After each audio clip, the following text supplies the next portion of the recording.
Hai teman-teman, kembali lagi bersama saya Indasari. Gimana kabarnya?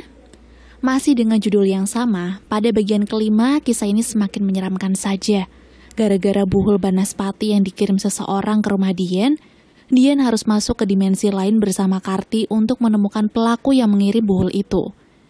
Dari kejadian ini pula, membuat hubungan Dian dan Karti semakin intens. Bahkan di bagian ini, Karti sering menampakkan wujudnya hingga memberitahu tentang masa lalunya kepada Dian. Sebelum lanjut, saya harap kalian sudah berada dalam posisi ternyaman untuk mendengarkan kisah ini ya. Kalau sudah, mari kita berdoa sesuai kepercayaan masing-masing. Bismillahirrahmanirrahim. Dan langsung aja kita masuk ke ceritanya.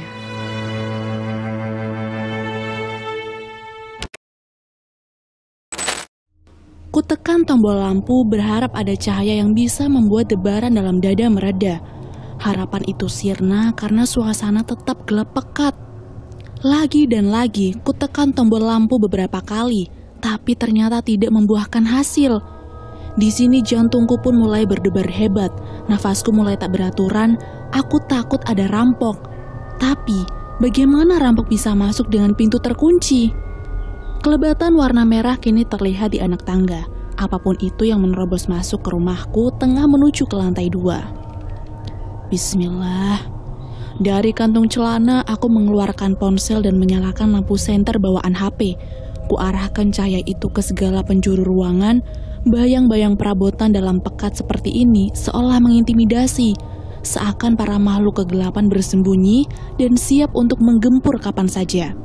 Tidak lama kemudian, angin beraroma anyir menerpa rambutku, hingga beberapa halayannya menghalangi pandangan. Segera kugusar untayan itu di belakang kepala, dan bergegas kuarahkan cahaya senter di belakang, tepat ke arah datangnya angin tersebut. Dan satu makhluk tertangkap cahaya senter.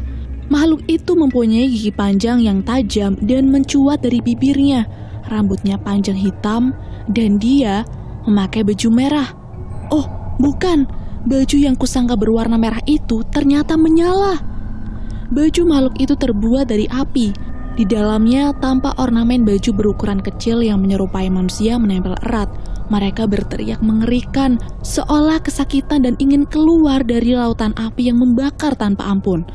Astagfirullah. Aku terbelalak mendapati pemandangan yang sangat mengerikan itu. Jemariku bergetar hebat hingga tak sanggup mencengkram ponsel. HP-ku kemudian meluncur jatuh menimbulkan bunyi yang memekakan telinga. Bersamaan dengan itu, mulut makhluk tersebut terbuka lebar. Dia siap menelanku bulat-bulat. Apakah ini akhir dari hidup Dian Pangestu? Dian, kamu ngapain berdiri mematung di situ sambil gelap-gelapan? Tiba-tiba lampu menyala terang. Suara bapak mengagetkanku dan sontak badanku merosot ke lantai. Dian, kamu kenapa, Le? Gak ada apa-apa, Bu. Ini ponselku jatuh. Aku lagi cari-cari. Ujarku mencari alasan karena aku tidak mau mereka khawatir kalau baru saja ada penampakan mengerikan di dalam rumah ini. Setelah aku cari-cari, akhirnya ponselku ketemu juga, terpental sampai 1 meter. Aku meraihnya dan memeriksa kondisi benda elektronik itu. Layarnya retak sedikit. Selain itu, semua dalam kondisi bagus. Ponselmu rusak, Le? Enggak, Bu. Masih bisa dipakai kok. Kamu kenapa gelap-gelapan tadi? Lampunya nggak dinyalain lagi. Tanya bapak mengomel sambil beranjak ke kamar mandi. Nggak apa-apa kok, Pak. Iseng aja.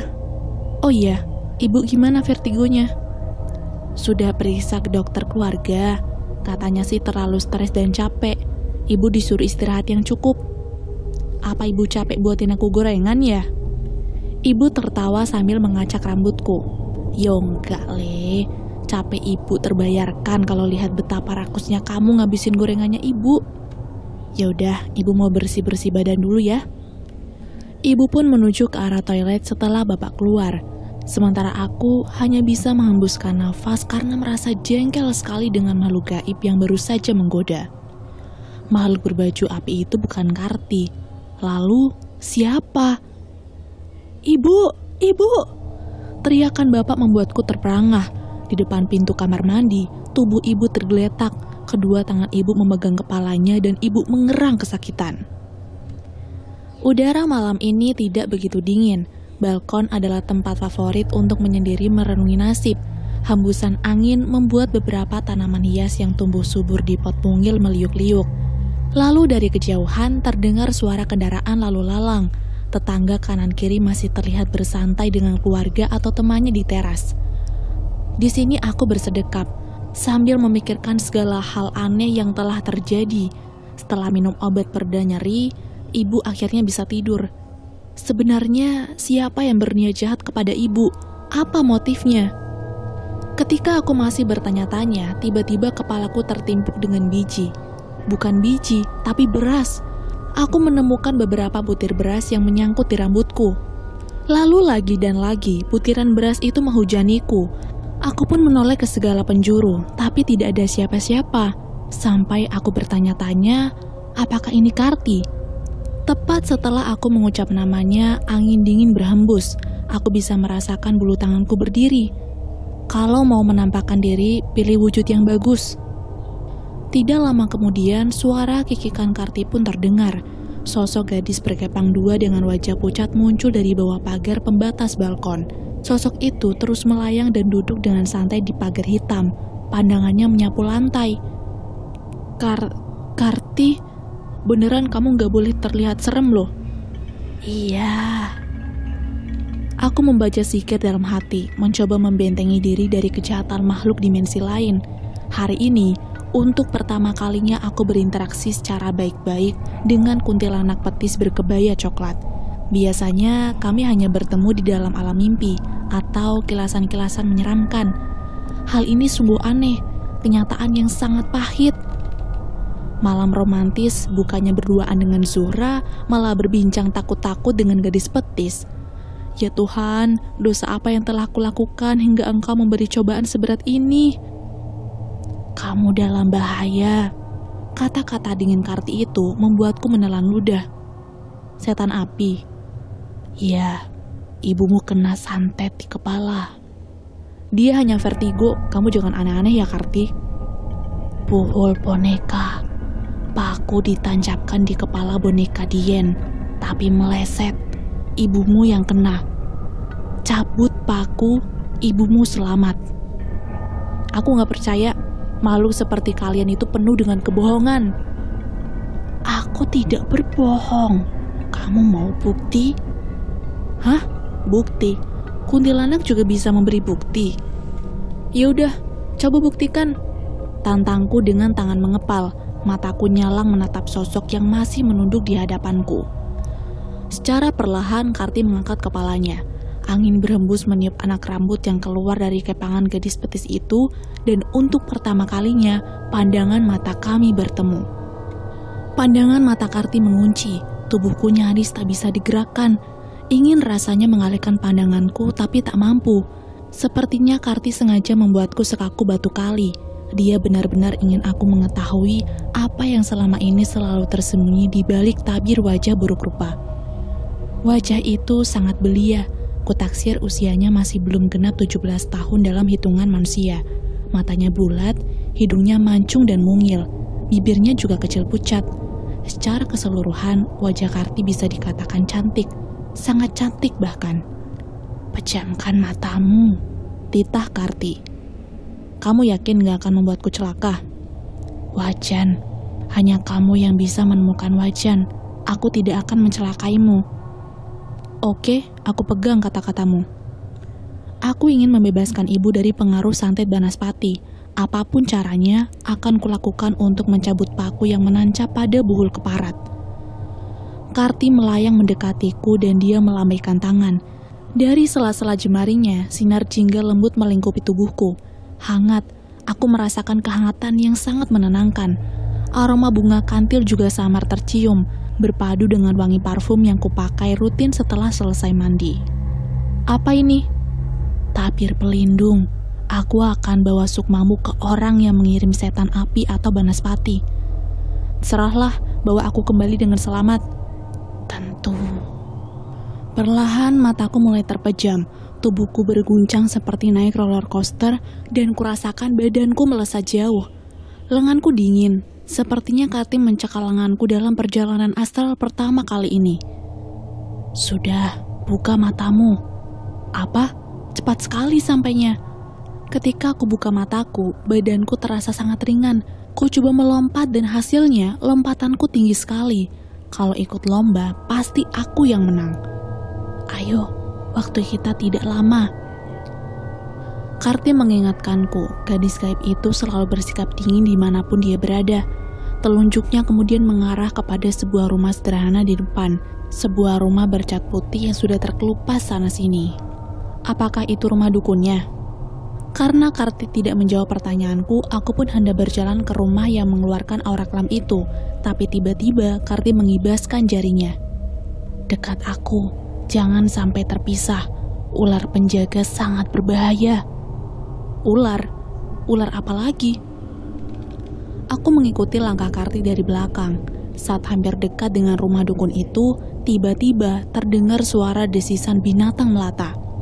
Mataku membulat saat melihat 2 ekor ular melingkar bersisian di depan pintu masuk. Kepala mereka meliuk-liuk waspada. Lidah ular raksasa sebesar batang kelapa itu juga menjulur-julur, meneteskan cairan hitam, dan cairan itu berdesis ketika menyentuh rerumputan di bawahnya. Apa jadinya bila racun itu mengenai tubuhku? Bisa-bisa remuk tidak berbentuk. Hati-hati, ucap Karti melalui dalam kepalaku. Jangan bicara, nanti mereka tahu kalau kita akan menyelinap. Apa? Jadi sekarang aku bisa kontak batin? Iya, kita bicara lewat telepati. Buset, sekarang aku bisa telepati dengan kuntilanak. Sura, maafkan aku ya. Dalam hatiku, kamulah yang tercantik. Jangan berpikir macam-macam, Dian. Aku bisa mendengar semuanya. Ayo, ikuti aku pelan-pelan. Karti kemudian meraih lenganku. Kulitnya dingin menembus kaos lengan panjang yang kupakai. Perlahan namun pasti, kami melewati pagar ular itu. Keberadaan kami tidak terdeteksi oleh mereka. Selubung gaib milik Karti benar-benar hebat. Boneka itu berada di dalam ruang ritual. Setelah Karti mengatakan hal itu, Karti membawaku menembus pintu kayu. Rasanya seperti menembus air, tapi sedikit ada rasa sesak di dada ketika berbenturan dengan benda keras. Setelahnya aku memindai bagian dalam rumah dukun. Ruangan itu tidak ada perabotan sama sekali, hanya tikar lusuh yang sudah melengkung ujung-ujungnya. Mungkin di atas tikar itulah si dukun menemui pasiennya. Tapi di dalam sana tidak ada siapa-siapa. Mungkinkah penghuninya sudah tidur? Dukunnya baru saja istirahat. Ini kesempatanmu untuk mengambil buhul. Gadis pesugihan itu kemudian membawaku menembus kembali sebuah kamar di ruang tengah. Bau buhur segera memenuhi penciuman, membuat perutku keroncongan. Sesaat, Karti menghirup kepulan asap dari buhur yang terbakar. Kembali kuedarkan pandangan di ruang 3 kali 4 meter itu. Banyak sekali patung-patung kayu, dan juga benda-benda yang ukirannya berbentuk aneh. Lalu saat melihat-lihat, mataku tertumbuk pada sebuah boneka yang terbuat dari rumput kering yang berada di atas tungku pembakaran kecil. Boneka itu digantung dengan benang dan berayun-ayun pelan di atas tungku. Di kepala boneka menyeramkan itu, selembar fotoku melekat erat. Itu dia buhulnya. Sekuat tenaga aku melayang. Ya, aku melayang menuju boneka tersebut. Tanganku meraihnya dan berhasil.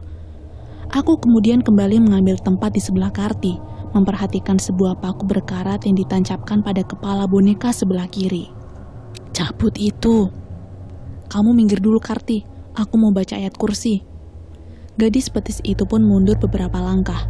1 detik kemudian, lantunan ayat kursi pun terdengar lirih dari bibirku.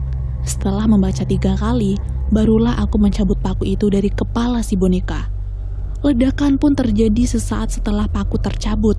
Boneka itu meledak seperti terkena ranjau. Rumput kering berhamburan mengotori seluruh ruangan itu.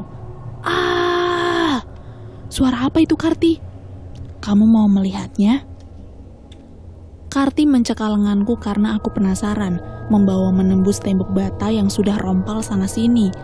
Kami melayang di atas seorang lelaki tua bertubuh tambun yang sedang menggelepar di atas kasur reotnya. Lelaki itu memegang kepalanya dengan kedua tangan. Astaga, kepala itu tengah diselubungi oleh lidah api yang menyala-nyala. Teriakan kesakitan keluar dari bibirnya. Ah, sakit! Ampun, ampun. Dia kenapa, Karti? Aku khawatir melihat keadaan lelaki setengah baya yang masih menggelepar itu. Santetnya kembali kepadanya. Itulah akibat orang yang mempermainkan nyawa manusia. Ayo pergi, waktu kita sudah habis. Tapi, tutup matamu. Karti tidak memperdulikan protesku.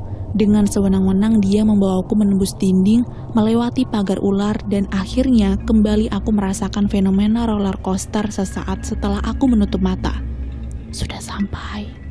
Setelah Karti mengatakan hal tersebut, aku langsung membuka mata dan mendapati tubuhku meringkuk di lantai balkon. Mual pun menyerbu perutku tanpa ampun. Kali ini, seluruh makan malam yaitu nasi goreng sukses keluar dari perutku, mengotori lantai balkon tempat aku masih berdiri. Pada keesokan harinya, setelah sholat subuh aku ke kamar ibu.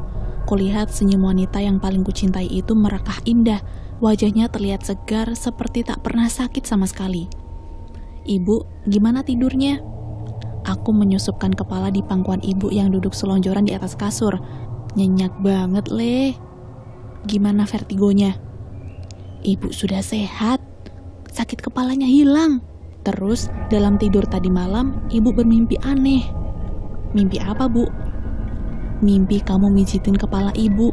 Enak banget rasanya sampai segala sakit hilang gak berbekas. Berarti aku berbakat jadi ahli pijat dalam mimpi. Alhamdulillah akhirnya ibu sehat kembali. Senyumnya adalah surga bagiku. Ibu adalah wanita yang tak akan pernah tergantikan oleh siapapun. Setelah melakukan perjalanan astral bersama Karti, hari-hariku berjalan dengan normal. Pagi sampai sore kuliah, malamnya mengerjakan tugas kuliah.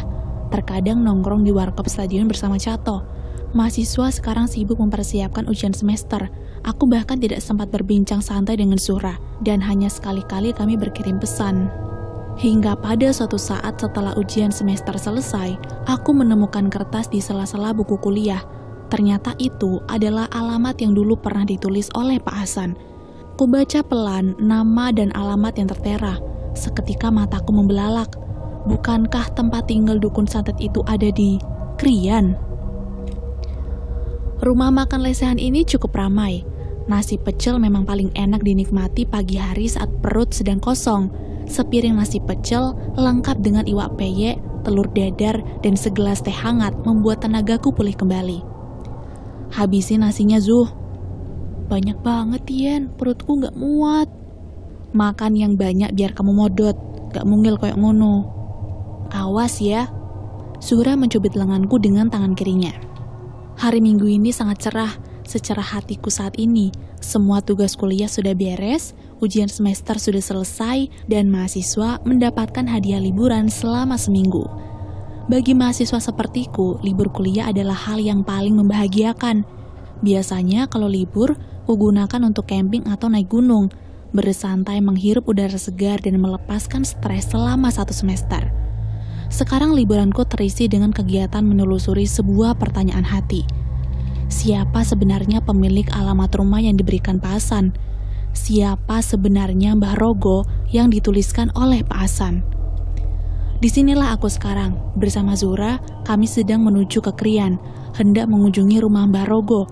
Karena perut keroncongan, rumah makan di pinggir jalan inilah tempat peristirahatan yang paling tepat. Awalnya aku mengajak Cato, tapi dia keburu mudik pulang kampung halaman di Jombang.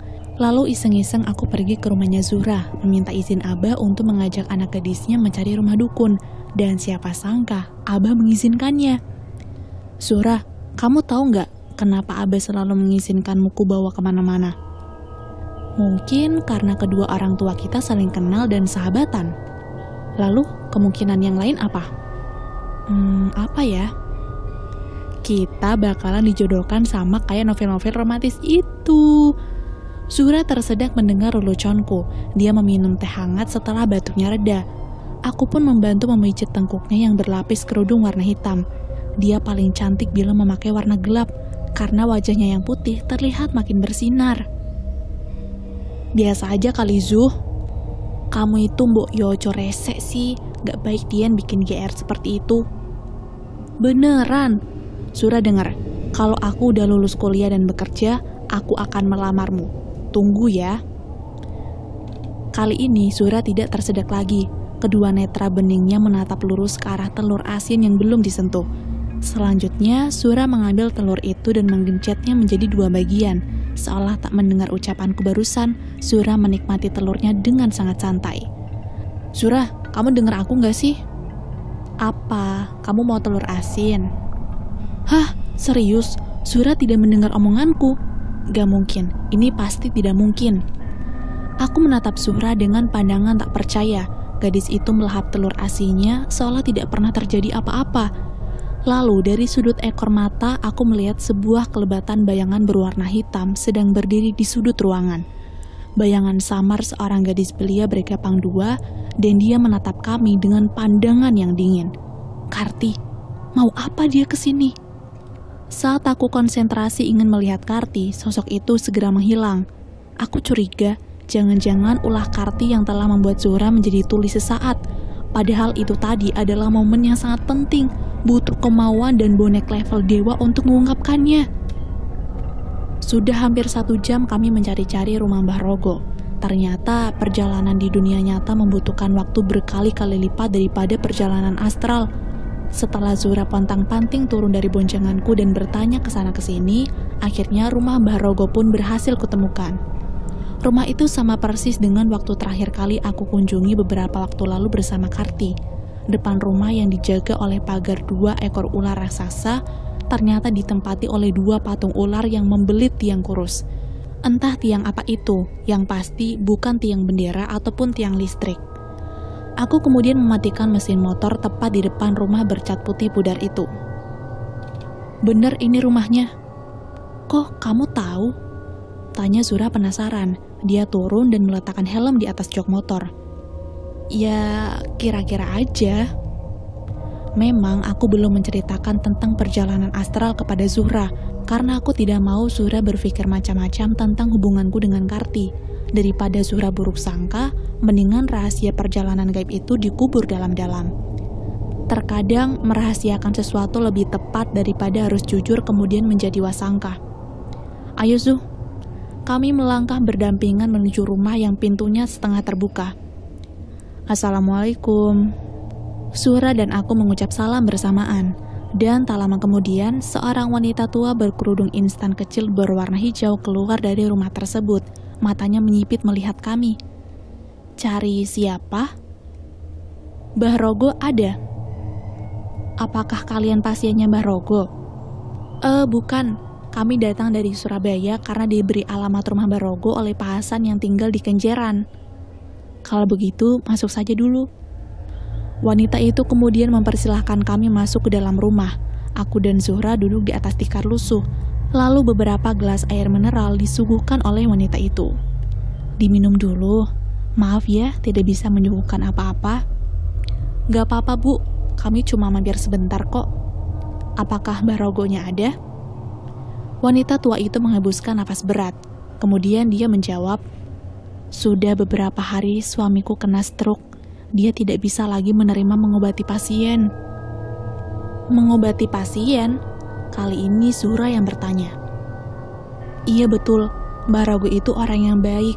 Pasiennya banyak dan tersebar di berbagai kota besar di Indonesia. Maaf, kalau boleh tahu, biasanya pasien-pasien itu meminta pertolongan apa, Bu? Tanyaku kepada wanita itu.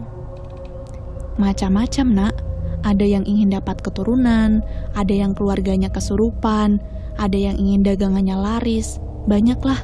Sekarang, Mbah Rogonya sakit dan tidak bisa bekerja lagi. Lalu, aku terpaksa datang ke sini untuk merawat Mbah Rogo, meninggalkan anak dan cucu yang ditinggal di kota sebelah. Apakah ibu tidak tinggal di sini? Tanya Zuhra dengan kelembutan suaranya. Mbah Rogo tidak mengizinkan kami tinggal di rumah prakteknya. Mbah Rogo takut nanti keluarganya bisa ketularan penyakit pasien. Mendengar jawaban wanita itu, aku menghirup napas dalam kemudian menghembuskannya pelan. Berbagai spekulasi berjalan di dalam otak. Berarti selama ini, keluarga Mbah Rogo tidak tahu kalau dia sebenarnya adalah dukun ilmu hitam. Dia menyembunyikan identitasnya dari anak dan istrinya. Bolehkah saya menjenguk Mbah Rogo, Bu? Boleh, ayo ikut aku. Aku dan Surah pun berdiri lalu membuntuti wanita itu menuju kamar Mbah Rogo yang tertutup rapat. Ya, kamar itulah yang tempo hari kumasuki bersama Karti. Ketika pintu dibuka, aroma apek dan anyir menyerbu hidung. Surah sampai menutupkan kerudung hitamnya di hidung. Aku kemudian menyenggol lengan Surah dan memberinya isyarat agar tidak melakukan hal yang memalukan, hingga gadis itu pun menurut dan dia berusaha bersikap sangat normal. Setelah kami melangkah memasuki kamar dengan penerangan seadanya, di atas ranjang Mbah Rogo terlihat terlentang. Tubuh lelaki itu kurus sekali, hanya tulang berbalut kulit, sangat berbeda dengan terakhir kali kulihat bersama Karti. "Pak, ini ada orang dari Surabaya yang ingin menjengukmu." Istri Pak Rogo mendekati suaminya dan memegang tangannya yang lemas. "Mbah Rogo gak bisa bergerak. Sini nak, mendekat kemari." Aku pun perlahan mendekati tempat tidur, sementara Zuhra bertahan berdiri di depan pintu. Melihat keadaan Mbah Rogo dari jarak yang dekat membuat hatiku tersayat-sayat. "Mbah," saat kupanggil namanya, tidak disangka Mbah Rogo membuka kedua matanya. Ketika menatapku, mata Mbah Rogo tiba-tiba terbeliak. Bola matanya berputar-putar ke kanan dan ke kiri. Setelah itu, air bening meleleh dari sudut-sudutnya. "Pak, kenapa?" Istri Mbah Rogo sepertinya terkejut melihat reaksi suaminya itu. "Air. Bapak haus? Sebentar, ku ambilkan air dulu ya." Ketika istri Mbah Rogo pergi meninggalkan kami untuk mengambil air, kulihat air mata masih menderas. Kali ini, dada Mbah Rogo terlihat naik turun.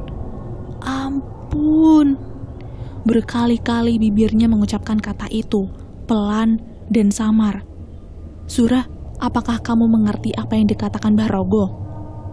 Gadis itu pun mendekat dan mengernyitkan alis setelah melihat bibir pecah-pecah Mbah Rogo beberapa saat. Ampun. Apakah Mbah Rogo meminta ampun?" "Ampun? Minta ampun? Mbah Rogo minta ampun padaku? Mustahil. Apa bisa manusia mengampuni manusia yang lainnya? Bukankah ampunan itu hanyalah milik Allah? Hanya Allah yang berhak mengampuni, bukan manusia penuh dosa sepertiku." Tanpa sadar, aku menyentuh tangan Mbah Rogo yang tergeletak di atas ranjang. Jemari keriput dan kurus itu terasa begitu dingin. Zuhra kemudian mendekat. Dia mengeluarkan bungkusan dari dalam tas ranselnya. Gadis itu membuka tisu yang masih baru, kemudian menghapus air mata yang meleleh di pipi Mbah Rogo. "Kenapa sampai seperti ini, Mbah? Apa yang Mbah lakukan semasa hidup?" "Dian, kamu mau bantu Mbah Rogo? Kalau dia benar-benar bersekutu dengan iblis, dipastikan banyak setan yang bersemayam di dalam tubuhnya. Mungkin sakitnya ini dikarenakan energi jahat itu." "Boleh, kalau istrinya mengizinkan." "Mengizinkan apa, nak?" Tiba-tiba istri Mbah Rogo sudah berada di dalam kamar. Melihat tangannya membawa nampan berisi segelas air putih, aku dan Surah berdiri memberi tempat wanita tua itu untuk duduk di dekat suaminya. Sambil menyendokkan air madu dan diteteskan ke bibir suaminya, wanita itu berkata, "Oh iya, panggil aku Mbah Wage ya." "Oh, nggih Mbah Wage." "Izin apa tadi, nak?" "Apakah Mbah Wage mengizinkan saya untuk mencoba mengobati Mbah Rogo dengan metode ruqyah?" Mendengar pertanyaanku, Mbah Wage hanya tersenyum. Lalu kemudian dia menjawab, "Banyak orang pintar dan tetua yang mencoba mengobatinya. Hasilnya sia-sia. Bukannya sembuh, Mbah Rogo justru menjadi semakin parah." "Biarkan kami mencoba, Mbah. Apapun hasilnya, serahkan semua kepada Allah." "Anak muda seperti kalian bisa apa?" "Tapi kalau tidak dicoba, mana tahu, Mbah." "Aku sudah tidak punya biaya, nak. Uang simpanan puluhan juta sudah habis untuk membayar dukun dan orang pintar itu." "Jangan khawatir, Mbah. Kami tidak membutuhkan imbalan. Gratis." "Lalu syaratnya apa? Kalau hanya kembang, Mbah masih punya." "Syaratnya hanya sebotol air putih dan berwudu." "Baiklah, siapa tahu jodoh. Silahkan." Setelah mendapatkan perizinan dari Mbah Wage, aku dan Zuhra saling berpandangan lalu menganggukkan kepala bersama-sama.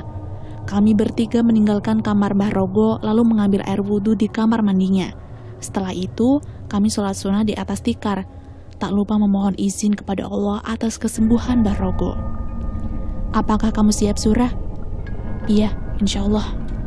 Sekarang aku dan Surah beserta Mbah Wage sudah berada di dalam kamar Mbah Rogo. Surah duduk di dekat kaki Mbah Rogo, sementara aku duduk lurus dengan kepalanya. Mbah Wage terlihat komat-kamit membaca ayat kursi sambil bersila. Setelah itu, Surah mulai membaca doa ruqyah dengan pelan. Sebuah botol air mineral tergenggam erat di tangan kanannya. Bismillahirrahmanirrahim. Assalamualaikum wahai Mbah Rogo dan semua jin yang bersemayam di dalam tubuhnya. Allah Maha Penerima Taubat. Bertaubatlah sebelum ajal menjemput. Bertaubatlah sebelum semuanya terlambat. Wahai makhluk yang berada di dalam tubuh Mbah Rogo, keluarlah sekarang juga sebelum ayat-ayat Allah membakar kalian. Tak disangka tubuh Mbah Rogo langsung bereaksi. Dari mulutnya keluar desisan. Kedua tangannya yang tadinya lunglai tiba-tiba saja bergerak tersentak-sentak seperti seekor ular. Keluar kalian jin, jangan mengganggu manusia. Kami tidak pernah mengganggu. Dia yang memperbudak kami. Sana, kembali ke alam kalian. Aku tidak takut padamu. Setelah beradu urat leher, aku mulai membaca ayat-ayat suci Al-Quran dengan suara keras. Melalui pengalaman meruqyah Pak Hasan, aku mengetahui bahwa ayat-ayat Al-Quran bisa membuat para jin kepanasan, asalkan hati dan pikiran pasrah mengharap ridho dari Allah. Tanganku kemudian terarah pada kepala Mbah Rogo. Aku merasa ada sebuah benda tak kasat mata yang hendak keluar dari sana. Sambil terus membaca doa, ku tarik energi jahat itu dari dalam tubuh Mbah Rogo. Dan bayangan sebuah keris keluar dari ubun-ubun lelaki tua itu. Dalam penglihatanku, tubuh Mbah Rogo tiba-tiba mengeluarkan pedar cahaya merah. Cahaya merah dan bayangan keris itu meninggalkan tubuh Mbah Rogo dan lenyap tertiup angin yang berembus dari jendela yang terbuka. Lalu tidak lama kemudian, Mbah Rogo mengeluarkan busa dari mulutnya. Melihat itu, Mbah Wage pun segera membersihkan dengan tisu dan membuangnya ke dalam kresek hitam. Alhamdulillah, ruqyah hari ini selesai. Nanti setelah Mbah Rogo sadar, minumkan airnya. Ucapku dengan napas terengah-engah. Tien, kamu baik-baik saja kan? Bantu aku keluar, Zuh. Tanpa menolak, Surah langsung memapahku keluar dari kamar Mbah Rogo. Tubuhku merosot dan tergeletak di atas tikar. Zuh, duduk sini. Kataku dengan sisa-sisa tenaga. Kutepuk tempat kosong di dekat kepalaku. Dapat kulihat wajah gadis itu tampak pucat. Dia duduk bersimpu di tempat yang kuisyaratkan. Biarkan aku tidur sebentar saja ya, Zuh. Dengan tenaga terakhir, aku mengangkat tubuh dan meletakkan kepalaku di paha Surah. Gadis itu terkesiap. Aku tak sempat mendengar protesnya karena 1 detik kemudian kesadaranku telah hilang. Singkat cerita, aku pun membuka mata dan pemandangan pertama yang kulihat sangat mempesona. Wajah bening Zuhra menyeratkan kedamaian. Kedua matanya terpejam dan rupanya Zuhra ikut tertidur. Terlihat badannya menyandar pada kursi kayu. Sesekali manik matanya bergerak lucu. Bulu mata Zuhra ternyata lentik, lebat dan alami. Lalu baru kusadari kalau di atas bibirnya terdapat bulu halus. Tak terasa bibirku tertarik ke atas mengagumi para Zuhra yang sangat memabukkan. Kalau sudah bangun segera angkat kepalamu dari kakiku, ucap Zuhra tiba-tiba dan langsung membuatku kaget. Ah, gak seru. Aku pun berguling ke samping dan duduk bersila di sebelah Zuhra. Gadis itu masih dalam posisi yang sama, dia hanya mengerja beberapa kali. Zuh, kamu gak apa-apa kan? Gak apa-apa gimana? Kamu tidur 1 jam Dian, kakiku kesemutan gak bisa gerak. Ya elah, kukira apaan Zuh? Mana-mana yang kesemutan. Ih, jangan dipegang, aduh. Gadis itu masih meringis-ringis selama beberapa saat. Mbah Wage yang baru saja keluar dari kamar juga ikut mesem melihat kelakuan Zuhra. Kasian Mbak Zuhra, dia sampai gak berani bergerak karena Mas Dian pulas tertidur. Mbah Wage menghampiri kami sambil membawa nampan berisi teh hangat. Diminum dulu tehnya, nak. Setelah mengucapkan terima kasih, kami pun menyeruput teh yang rasanya manis itu. Mbah Rogo ingin bertemu dengan kalian, nak. Mendengar ucapan Mbah Wage, kami pun beranjak dan menuju ke kamar Mbah Rogo. Lelaki tua itu tengah duduk bersandar di atas bantal yang ditumpuk menyangga punggung. dan kulihat senyumnya sumringah melihat aku dan Zuhra mendekat. "Terima kasih ya, Nak." "Semua itu atas pertolongan Allah, Mbah. Hanya Allah yang bisa menyembuhkan segala penyakit. Maafkan aku yang pernah mencoba mencelakaimu." "Alhamdulillah saya sehat sampai sekarang, Mbah. Tak ada yang perlu dimaafkan. Ibu yang terkena kiriman dari Mbah Rogo juga tidak apa-apa. Selama ini aku sudah menjadi orang musyrik. Apakah Allah mau mengampuni dosaku?" "Ampunan Allah seluas langit dan bumi. Selama nafas masih berada di dalam raga, kesempatan bertaubat itu terbuka lebar, Mbah," ucap Zahra. Dada kurus itu naik turun. Kulihat Mbah Rogo menangis meraung-raung di depan kami. Istrinya pun mendekat dan memeluk suaminya. "Maafkan aku, Nyai. Selama ini telah berbohong kepadamu. Pekerjaanku selama ini adalah seorang dukun yang bersekutu dengan jin untuk memuaskan orang-orang yang datang." "Sudahlah, Pak. Yang lalu biarlah berlalu. Mulai sekarang, ayo kita cari bekal untuk menghadapnya. Mau ya, Pak? Bantu aku bersyahadat lagi ya, Nak." Terkejut aku mendengar permintaan Mbah Rogo. Zuhra mengangguk pelan ketika aku senggol lengannya minta persetujuan. "Ikuti perkataan saya ya, Mbah. Asyhadu alla ilaha illallah wa asyhadu anna Muhammadar Rasulullah." Bibir kering pecah-pecah itu pun mengikuti perkataanku. Suaranya bergetar hebat. Setelah itu, Mbah Rogo kembali menangis memilukan dalam dekapan istrinya. Tak sadar air menggenang dalam pelupuk mataku.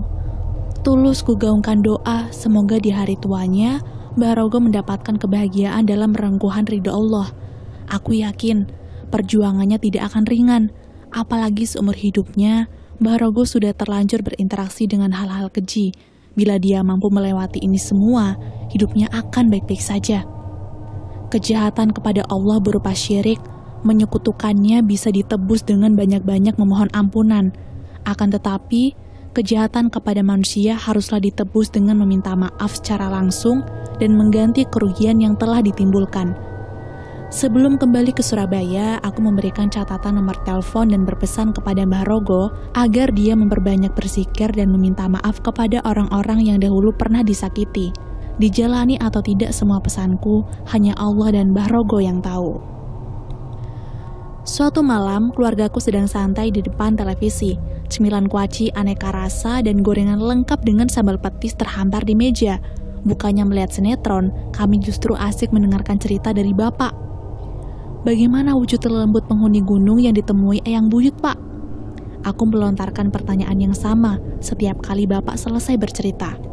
Kata Eyang, lelembut itu secantik bidadari. Gak ada manusia satupun yang secantik putri penguasa gunung itu. "Oh, tapi Pak, secantik apapun paras lelembut, aku gak akan mau kalau bertemu." "Terus bagaimana, Pak? Apakah Eyang berhasil menemui putri cantik itu lagi?" Kali ini ibu yang bertanya. Setelah diselamatkan oleh putri, Eyang tidak bisa melupakan wajahnya. Setiap hari dia berjalan mencari ramuan obat di gunung dan berharap bisa menemui bidadarinya. Hingga akhirnya beliau bertemu dengan Eyang Putri dan mereka menikah. Kisah cinta yang luar biasa. Eyang Putri saingan sama makhluk goib. Memang telak si Eyang Putri. Kami sekeluarga tersenyum, menikmati kebersamaan yang entah sampai kapan. Kejadian beberapa hari yang lalu di rumah Mbah Rogo mengajarkan aku banyak hal. Salah satunya adalah tentang kebersamaan bersama keluarga. Banyak sekali keluarga di luar sana yang tidak bisa berkumpul, dan mereka harus terpisah dengan berbagai alasan. Beberapa saat kemudian, sebuah pesan WA membuat mataku terbelalak. Pesan dari sebuah nomor tidak dikenal yang memberitahuku bahwa Mbah Rogo telah meninggal dunia. "Assalamualaikum, saya Retno, putri Mbah Rogo. Baru saja Bapak meninggal dunia." Melihat pesan itu, aku pun segera mengetik balasan. "Waalaikumsalam, innalillahi wa inna ilaihi rajiun. Semoga Mbah Rogo mendapat tempat mulia di sisi Allah dan yang ditinggalkan selalu sabar. Amin, terima kasih doanya. Bapak meninggal karena muntah darah. Kami sekeluarga yakin kalau dia telah disantet. Jangan berburuk sangka, doakan yang baik-baik untuk almarhum. Mungkin Mbah Rogo memang sudah waktunya berpulang dengan cara sakit seperti itu. Semoga sakit Mbah Rogo bisa menjadi penggugur dosa-dosanya ya. Lama menunggu balasan, Retno tidak membalasnya. Aku meletakkan gawai di atas meja lalu berpikir tentang sesuatu. Seumur hidupnya Mbah Rogo adalah dukun yang kerap menyakiti hati manusia. Dia bahkan bersekutu dengan iblis untuk membuat manusia kesakitan dan pada akhirnya menuju ajal. Seorang dukun sakti yang bernama Mbah Rogo harus meninggal dengan cara yang tragis. Semua ini membuktikan bahwa sesakti apapun manusia tidak akan berdaya di hadapan malaikat pencabut nyawa. Kualihkan pandang kepada ibu dan bapak. Setulus hati aku mendoakan mereka supaya mendapatkan kebahagiaan di dunia maupun di akhirat kelak. Lalu tak pernah kubayangkan jika sebentar lagi akan ada sebuah kejadian yang membuat pandanganku tentang Karti berubah drastis. Kejadian itu adalah... Samar-samar aku mendengar suara rintihan dari kejauhan, tangisan pilu yang sangat menyayat hati. Kubuka mata dan mengedarkan pandangan di sekeliling, dan ternyata aku berada di dalam kamar, dan jarum jam masih menunjukkan pukul 12 malam.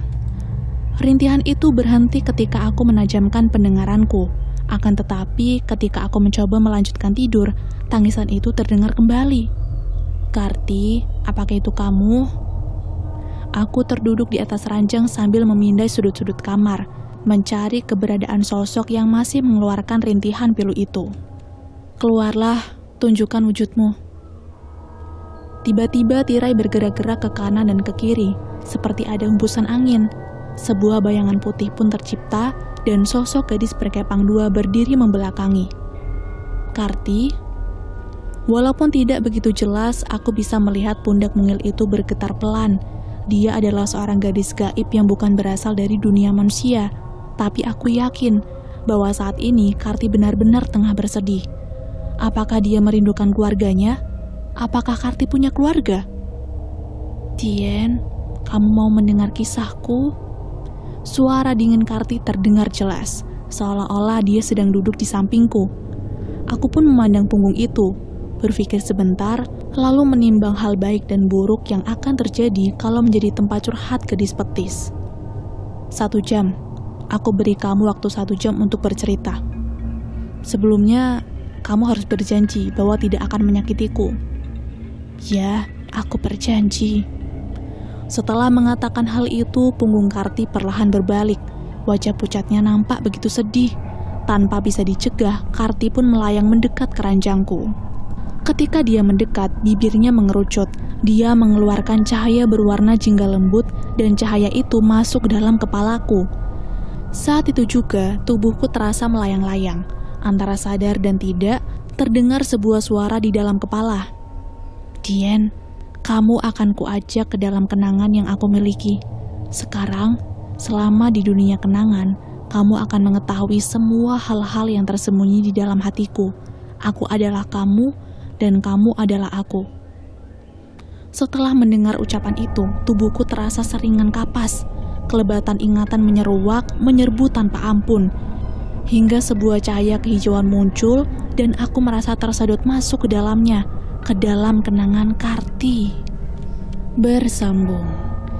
Masalah demi masalah yang muncul memang membuat Dian lelah. Tapi seperti yang Dian katakan, dia belajar banyak hal dari peristiwa yang dialaminya. Lalu, jika Karti hanya ingin Dian mencari wajahnya, kenapa tiba-tiba dia muncul dan ingin sekali Dian mengetahui masa lalunya? Apa ada hubungannya dengan kehidupan Dian sekarang? Atau ini adalah salah satu petunjuk agar wajan itu segera ditemukan? Nantikan kisah selanjutnya hanya di Indasari Story ya. Jangan lupa subscribe, like, dan berikan komentar kalian tentang kisah ini di bawah. Sekian dan terima kasih.